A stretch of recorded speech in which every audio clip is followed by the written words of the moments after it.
আমরা আসলে রাজনৈতিক পরিবারের মানুষ। মধুসর যখন নির্বাচন করে আমার একটা কেন্দ্র দায়িত্ব, আমি কেন্দ্র ছাড়ি না। এখান থেকে দৌড়া দিচ্ছে, ওরা বাড়িতে হামলা করছে, আমার মায়ের গায়ে হাত দিচ্ছে। আজকে আমার মা 14 সালে আমাদের চিন্তা করতে করতে স্টোর করে মারা গেছে। তাও মেয়েরা রেলো গুলি করলো, আমরাও পলাইতে হচ্ছে। এইগুলো অল্প কিছু পানি যায়। এলো আমার রাজনীতির পরিচয় আপনাদেরকে বললাম।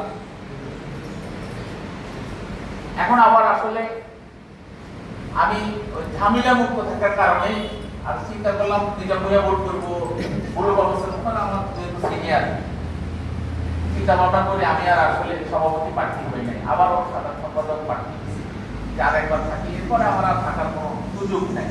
পরবর্তীতে আমাদের নিচে যারা আছে ওরা আমার আসবে, নেতৃত্ব দিবে। তা আবারও আপনাদের সবাই সহযোগিতা নিয়ে আসলে আমি এই আপনাদের পাশে থেকে কাজ করতে চাই।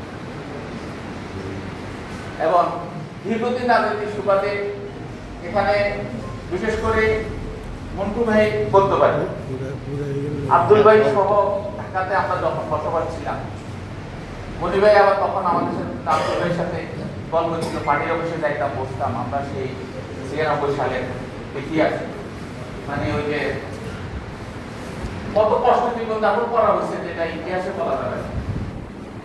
আমাদের অনেক কর্মী আমরা রিক্সা চালাইছি, কেউ রাজনৈতিক ইতিহাস, অনেক ইতিহাস।